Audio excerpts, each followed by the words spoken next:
Assalamualaikum warahmatullahi wabarakatuh. Kali ini saya akan menjelaskan tentang anak berkebutuhan khusus. Sebelum kita ke video penjelasannya, saya akan memperkenalkan nama terlebih dahulu. Perkenalkan, nama saya Itra, jurusan Psikologi Pendidikan dan Bimbingan, Fakultas Ilmu Pendidikan Universitas Negeri Makassar angkatan 2018. Langsung saja kita ke video penjelasannya.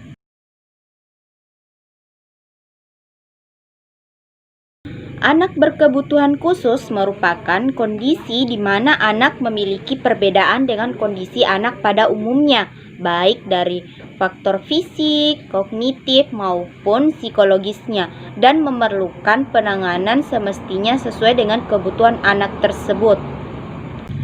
Dasar pemikiran bimbingan dan konseling bagi anak berkebutuhan khusus. Mengenai kebutuhan layanan bimbingan dan konseling ini, Thomson dan kawan-kawan menuliskan garis besarnya.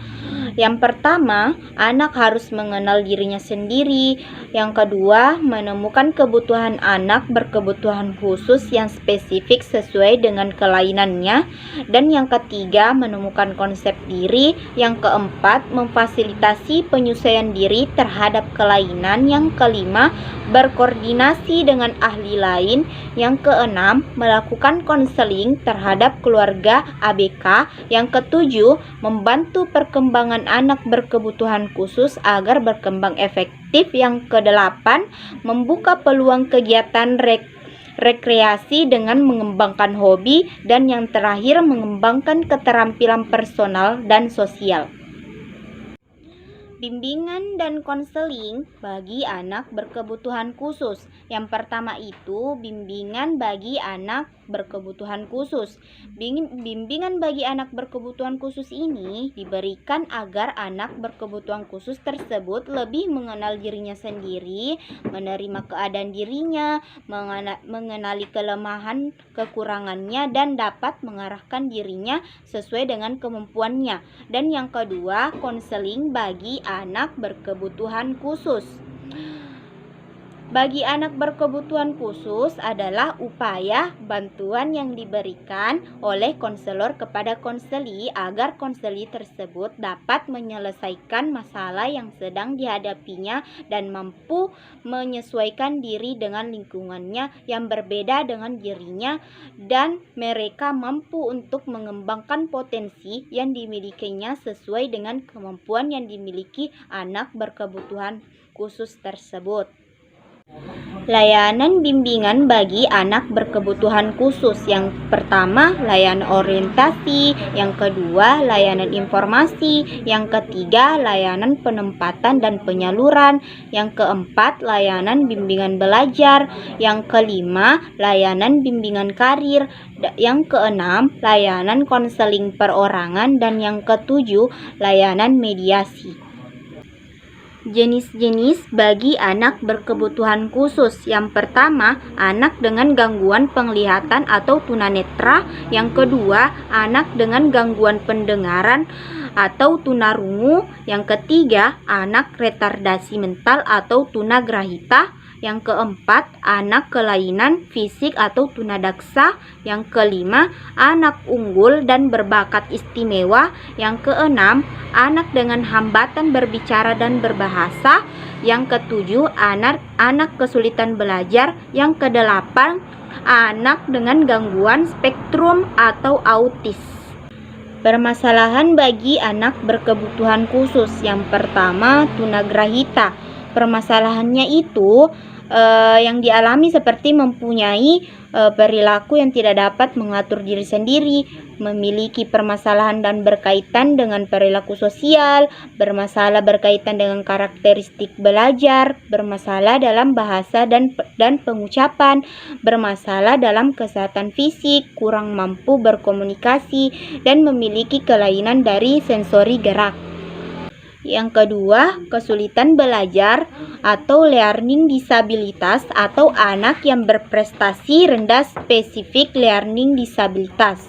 Permasalahannya itu tersebut diduga disebabkan karena faktor disfungsi neurologis, bukan disebabkan karena faktor intelijensi atau intelijensinya normal, bahkan ada yang di atas normal.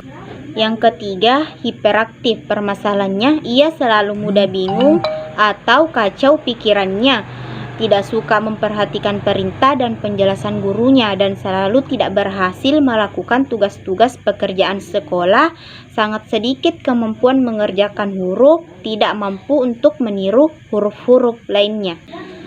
Yang keempat, tunalaras. Permasalahan yang dihadapi seperti yang pertama, tidak mampu belajar bukan disebabkan faktor intelektual seperti sensori atau kesehatan. Yang kedua, tidak mampu melakukan hubungan baik dengan teman-teman dan guru. Yang ketiga, bertingkah laku atau berperasaan tidak pada tempatnya. Dan yang keempat, secara umum mereka selalu dalam keadaan persuasif dan tidak menggembirakan atau depresi. Serta yang kelima itu bertendasi ke arah sistem fisik seperti merasa sakit atau ketakutan berkaitan dengan orang atau permasalahan di sekolah. Yang kelima, tunarungu wicara. Tunarungu wicara adalah anak yang memiliki kesulitan belajar untuk mengenal suara. Kesulitan belajar yang dialami oleh anak tunarungu wicara adalah kesulitan belajar dalam semua segi kehidupan. Hal tersebut dikarenakan tidak adanya gambaran jelas tentang apa yang mereka pelajari. Yang keenam, tunanetra. Tunanetra merupakan suatu kondisi tidak berfungsinya indera penglihatan pada seseorang secara sebagian atau low vision, atau secara keseluruhan atau totally blind. Hal ini dapat terjadi karena saat lahir dan setelah lahir. Permasalahan yang dihadapi seperti kesulitan dalam kehidupan sehari-hari, menggantungkan hidupnya kepada orang di sekitarnya. Yang ketujuh, anak autistik. Anak sindrom merupakan kelainan yang disebabkan adanya hambatan pada ketidakmampuan berbahasa yang diakibatkan oleh kerusakan otak. Permasalahan yang dihadapi seperti masalah dalam memahami lingkungan, misal mengikuti instruksi verbal, mendengar peringatan atau paham apabila dirinya dimarahi. Yang kedua, masalah gangguan perilaku dan emosi, misal sikap menyendiri dan menarik diri, berperilaku seolah-olah orang lain tidak ada. Yang kedelapan, tunadaksa. Permasalahan yang terjadi seperti masalah fisik yang terjadi pada anak tunadaksa dapat berupa kelumpuhan anggota pada gerak atas, bawah, atau pada otot penegak tulang punggung yang bisa terjadi sebagian atau keseluruhannya. Yang kedua, ditinjau dari aspek psikologis. Anak tunadaksa cenderung merasa apatis, malu, rendah diri, sensitif, dan kadang-kadang pula muncul sikap egois terhadap lingkungannya yang disebabkan oleh perkembangan dan pembentukan pribadi yang kurang didukung oleh lingkungan sekitar. 9. Tunaganda. Permasalahan yang dihadapi seperti kurang komunikasi atau sama sekali tidak dapat berkomunikasi. Yang kedua, perkembangan motorik dan fisiknya terlambat. Yang ketiga, seringkali menunjukkan perilaku yang aneh dan tidak bertujuan. Yang keempat, kurang dalam keterampilan monolog diri sendiri. Yang kelima, jarang berperilaku dan berinteraksi yang sifatnya konstruktif. Anak ADHD atau Attention Deficit Hyperactive Disorder. Pengertian ADHD merupakan gangguan yang ditandai dengan adanya ketidakmampuan anak untuk memusatkan perhatiannya pada sesuatu yang dihadapi, sehingga rentan waktu perhatian yang dimiliki sangat singkat dibandingkan anak lain yang situasinya yang seusianya. Gangguan yang berperilaku ini biasanya disertai dengan gejala hiperaktif dan tingkah laku yang impulsif.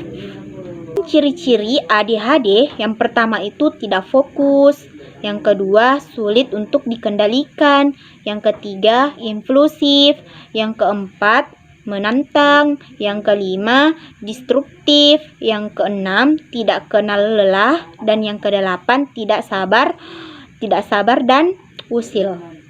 Adapun program sekolah inklusi.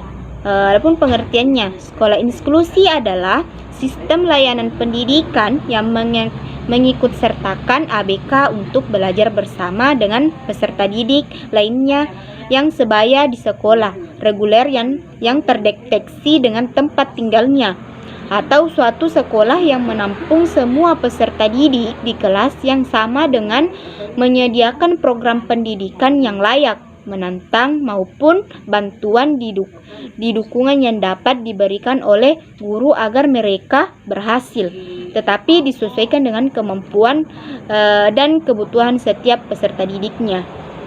Adapun teknik-teknik asesmen, pada dasarnya tujuan utama dilakukannya asesmen adalah untuk memperoleh informasi yang dapat digunakan sebagai bahan pertimbangan dalam merencanakan program pembelajaran bagi anak yang bersangkutan.